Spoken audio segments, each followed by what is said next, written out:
No. Now about 2 minutes away from the official deadline. Now, sometimes I say this with the provision that things happen and we find out about them after the deadline. Sure. Right. That'll inevitably happen today. But at the moment, it appears that Anthony Davis, as we guessed, is not going to be moved by the New Orleans Pelicans. If that's the case, how do you proceed here moving forward in terms of how much he's going to play?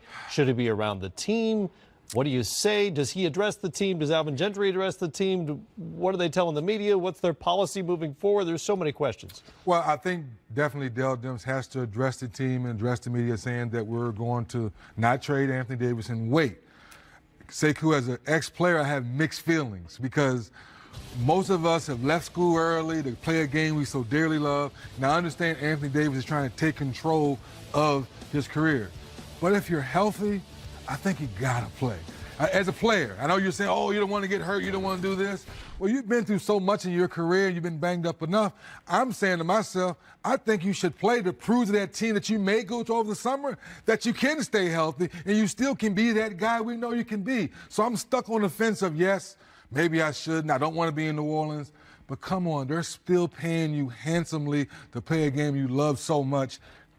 I'm stuck, but as an ex-player, I'm saying go play. And by the way, in his defense, there's no indication he doesn't want to play. No, he wants to play. It goes both ways. The team right. So if he wants to play, let him play. Have we hit 3 o'clock? We're really close. I still have 2:59. We got 30 seconds. I got 30 seconds. Right about there, man. Now I'm told 3, 2, 1. Joe Barton from The Athletic tweeted before the deadline that Rich Paul says Davis is not being traded today. And so now we have the scenario we just laid out where the Pelicans have to decide what they're going to do, how they proceed for the next third of the season ahead. They've been so sensitive about it since the trade request was made public. Right. You address it now this one time, and you better have a decision made. You don't want this thing to linger into All-Star weekend and beyond that. You've got an opportunity now to address this today.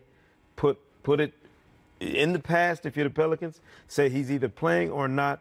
We'll talk to everybody again in July.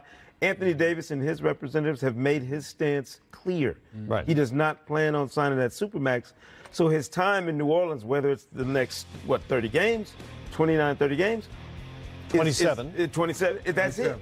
it. If he plays, great. If not, that's the end of his tenure with the Pelicans because we know they can't get to July and not move him in July. Right. All this does is kick the can down the road, and it adds Boston to the mix in terms of the offers and the negotiations that the Pelicans will go through to decide what's the best offer for Anthony Davis. Guys, across the room, for you, we talked a little bit about this last night. What should the next 27 games and potentially postseason, if they were to climb out of the 13th spot and make it, what should that stretch look like for New Orleans? I want to react to what 3D said because he was looking at it from a player perspective. And we could call it a nerd perspective, but I'll call it an executive perspective. So if you're in the executive suite, if you're an owner of the Pelicans, you made a $145 million commitment to Anthony Davis. Right. He is still owed $81 million of that if you factor in this year's money. And they throw this Molotov cocktail right in the middle of the team that made that commitment to him. So they have a responsibility now to behave and to show up and to be professional and to cut out all the crap. It didn't work, okay? You made a big mess. It didn't work right now. And there's a responsibility that goes with getting $145 million guaranteed. I'm sorry.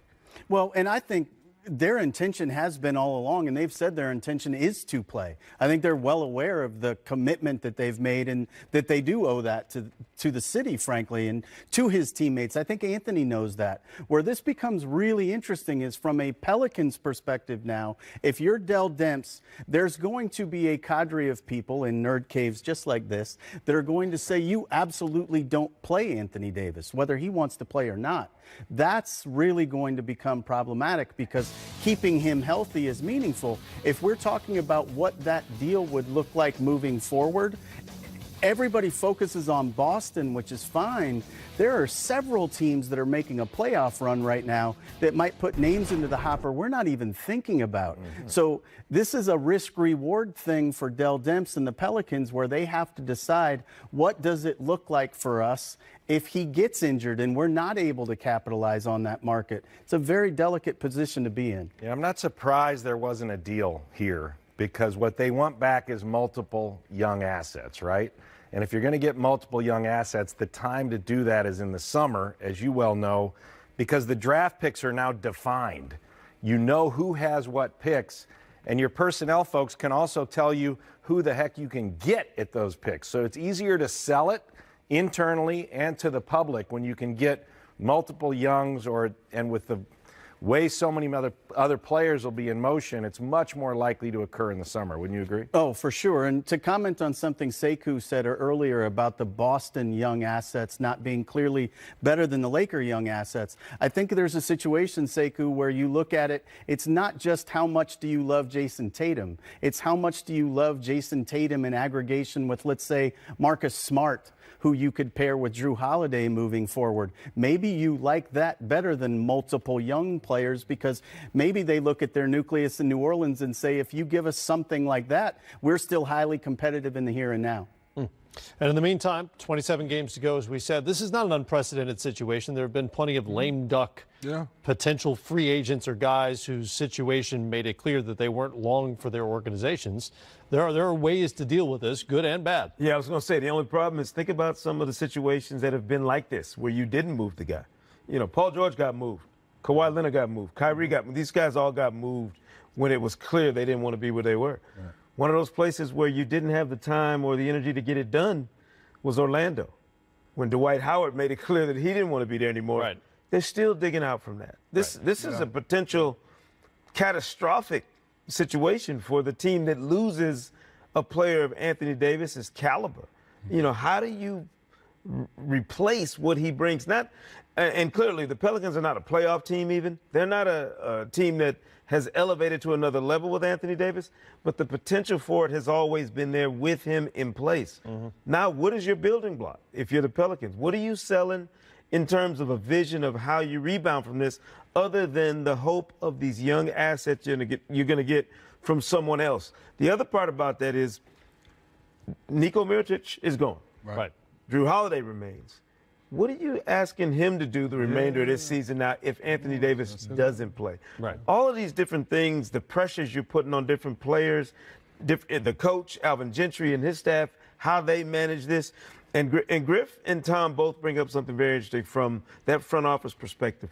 You've got to manage this narrative now, not only to the public, but now you got to answer to the owners. Like, you got to make the owners believe that we're going to get out of this in a way or in a fashion that's going to keep the owner feeling good about what that next step is. Light at the end of the tunnel, I promise you. And that might be you. even more difficult than the public management of a situation. And by the way, a relatively new owner in Gail Benson, who took over after the death of her husband, Tom Benson, who hasn't obviously been through this before in New Orleans. Now, what is Rich Paul telling LeBron James tonight? LeBron, you're back. You're telling us you're about, what, 80, 85%. Now, can you get close to 100% mentally? They're being traded. They weren't being traded. Yeah. When LeBron was healthy, they were in the 4th seed. Right. So how do you get that mentally back, physically back? And those young guys are sitting over there like, man, I thought I was being traded. So now LeBron's back. LeBron, how much do you have in your tank? Griff, you've been around LeBron. LeBron, can you elevate these young guys psychologically and say, guys, I'm back. Let's get back to playing the basketball we were playing before I got hurt. Let's take a run at it. Is that conversation going to be had, Matt? I don't know if the conversation will be had. I find it hard to believe that if LeBron is healthy the rest of the way, that they're not a playoff team, particularly in light of what the Clippers have done with their roster here over the last few hours.